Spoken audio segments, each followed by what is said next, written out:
nga dy palët përfitoj dhe i ka marrë si këshilltar lokal në mbi 1400 nëse s'gaboj. Që është një sukses shumë i madh. Dhe ky sukses sikur do e fundos Starmeri. Po nëse ndodh që të vinë në pushtet Farage ekstremi, ka shanse që emigrantët e kanë fjalë më shumë aty për shqiptarët që janë edhe pa dokumenta, pra në mënyrë të parregullt të ketë një valë rikthimi operacion fshesta, se para një viti kishim edhe replika shumëta me kryeministrin Edi Rama. Ja, nuk besoj se do të ketë gjasa që të krijojë qeveri, sepse as konservatorët e as laboristët nuk do të futen me te në koalicion, vetëm se nëse i fiton 50+%, që mund të bëja të vetë qeveri, ato gjasa nuk i ka. Po sigurisht, po tashti është një, si them kështu, një yll në ngritje i Partisë Laboriste, Andy Burnham, është kryebashkiak i Manchesterit, 2 radha si fitoj atje. Ky Simons është një deputet, keni parasysh zgjedhjet e përgjithshme në Britani janë në zona. Dhe atje është një farë mundësie ku nëse deputeti i zonës së caktuar vdes, smuhet, mund ta shkel ligjin, burgoset e tjerë, domethënë arsye të ndryshme, atëherë ajo zonë elektorale shkon në by election, në zgjedhje plotësuese. Kështu që deputeti i Macclesfieldit, Simon, është tërheq për t'i hapë rrugë këtyre zgjedhjeve plotësuese atje, dhe për t'i dhënë mundësi Andy Burnhamit për tu zgjedhë antari parlamentit apo deputet, sepse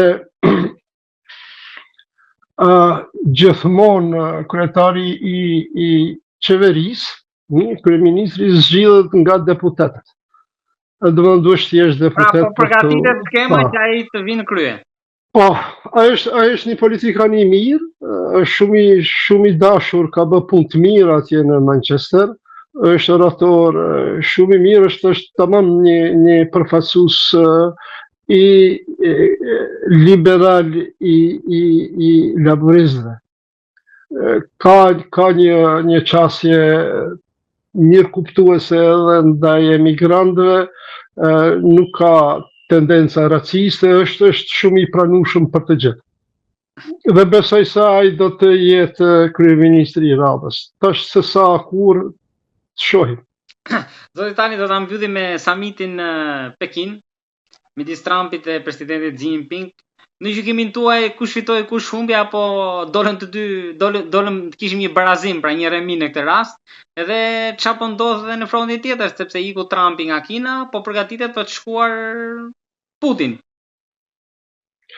Jo, bisedat ishin të gjitha hiqe Tajvanin, edhe ajo sikur përfundojmë brenda një ore, ishin kryesisht ekonomike. Pra ishin inteligjenca, është tregtia. Ishte soja, fasulja soja, ishte problemi me eksportin e mishit të derit, qipat për inteligjencën artificiale, e të tjera. Pra, tërësisht ish bised biznesi, themi kështu, apo summit biznesi, me disa ndërprerje për Tajvanin, që nuk kish ndryshim në qasje as në palë. Ky presidenti Xi është ka ju qëtë problem mediave perëndimore, s'din si ta theksojnë, shi, gji, kësi, si do që të jetë, ai kërkoi që SBA ta ndryshoj të paktën qasjen ndaj Tajvanit, pavarësisë së Tajvanit, duke u deklaruar sikur e kundërshton deklarimin e pavarësisë. Që refuzoi Trumpi, megjithatë ngeli besnik politikës së mëshme, tha se jo atë nuk e bëjmë, por nuk e përkrahin, sepse kur ta kundërshtosh atëherë duhesh edhe të veprosh. Pra pozita e Tajvanit për ata që nuk e dinë, Tajvani për nga perspektiva kineze është pjesë rebele e Kinës, por është territori i pandashëm, gjërsa sa i përket tajvandezëve, ata janë të pavarur, de facto. Kanë qeverinë e tyre, majnë zgjedhjet elektorale, kanë partitë politike, kanë ushtri, kushdo që ka vizitu Taipei, e di se çfarë standardi jetës mirë atje kanë tajvandezët. SBA edhe Trumpi, edhe Rubio u deklaruan se janë kundër çdo ndryshimi me forcë të pozitës së Tajvanit dhe Kinës, nëse qytetarët e Tajvanit që janë kinezë, ato duhet ta dinë, që janë kinezë pra si kombë, si etni, janë kinezë, nuk kanë kurrë dallimi nga këta kinezët e kontinentit, por nëse s'gaboj patëm bajt një emision para disa muajve lidhur me Tajvanin. Pra për pika shkurta, në pika shkurta për ata që nuk e dinë, Tajvani është Republika e Kinës në Tajvan, zyrtarisht kështu quhet, dallimi është pra, dhe kjo komunistja është Republika Popullore e Kinës. Ndarjet janë me luftën civile, domethënë nga 1949, kur komunistët e fitojnë luftën qytetare dhe pastaj komitangët që janë kajshekut tërhiqen në Tajvan, dikun 2 milion. Dhe nga aty e zhvillojnë Republikën e Kinës, sepse derisa Mao Tse-tungu nuk erdhi në pushtet, Kina quhej Republika e Kinës.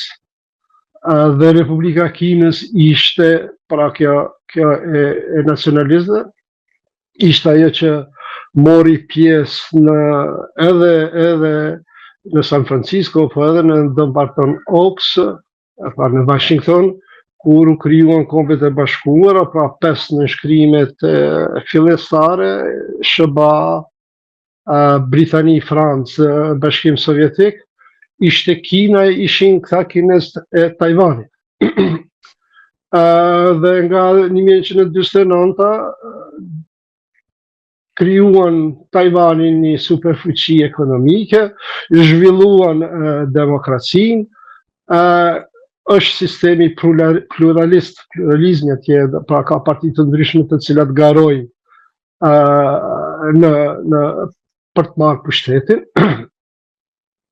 që nuk është një rast i njëjtë me Kinën, pra hezitimi është se ata nuk duan të bashkohen Kinës derisa Kina nuk demokratizohet plotësisht, dhe marrin si shembull Hong Kongun, fillimisht në 1997, kur ju kthye Hong Kongu Kinës, Kina lansoi atë një shtet 2 sisteme, formulën, por në 2014, kur u bën zgjedhjet për zgjedhjet elektorale për udhëheqjen e Hong Kongut, Kina ndërhyri, i dim ato protestat e 2014, protestat e lëvizja me ombrell, siç u quhej, sepse policia filloi të spërkas me piper, djeg syve, dhe u burgosën mbi 10.000 kinez Hong Kongas. Pra edhe shembulli Hong Kongit sikur ju jep më shumë hezitim për të bashkuar me Kinën. Nga ana tjetër, Xi Jinping, si do të që t'i thojnë, ky është tamam një lider autokrat, si gjithë lideret e mëparshëm komunist, e i cili do të sillet me Tajvanin një ashtu siç u sallën me Hong Kongun. Por megjithatë, sikur ekonomia është edhe më tutje kështu prioritet, mbi prioritete, siç po e përdorin këtë fjali politikanët tanë. Po, prioritet është nga definicioni e para, s'ka prioritet mbi prioritet, po ashtu ka hina të zhargonin e politikanëve tanë. Pra është ekonomia dhe me ekonominë sikur nuk po bëjnë kompromise. U pa edhe kashi Iranit, nuk u deklaruan se janë kundër që Irani të ketë bombën atomike, u deklaruan që të ketë një marrëveshje sa më shpejt, sepse më shumti po pson Kina me këtë inflacion për faktin se produktet e saj kanë fillu të shtrejtohen dhe ajo edhe më tutje e mban si të them atë imazhin e prodhimit të produkteve të lira të konsumit të gjerë. Pra ishte tërësisht summit ekonomik. Trumpi e ftoi në shtator sepse zgjedhjet për kongres, zgjedhjet parlamentare në Amerikë janë nëntor, kështu që do ta përdor për fushat, veç ka fillu ta përdor për fushat, ashtë shohim se si do të zhvillohen, situata. Zoti Tali, të falenderoj shumë për bisedën. Faleminderit për këtë analizë të gjerë dhe gjallë që u bëm këtyre zhvillimeve me këtë javë që ishte të ngjeshur, edhe në prag të zgjedhjeve në Kosovë, ku shpresoj që të flasim sërish në javën në vazhdim, në ditën në vazhdim për ato që pritet të ndodhë atje. Të falenderoj shumë. Patjetër. Përshëndetje gjithë atyre që na përcjellin. Ishte kënaqësi.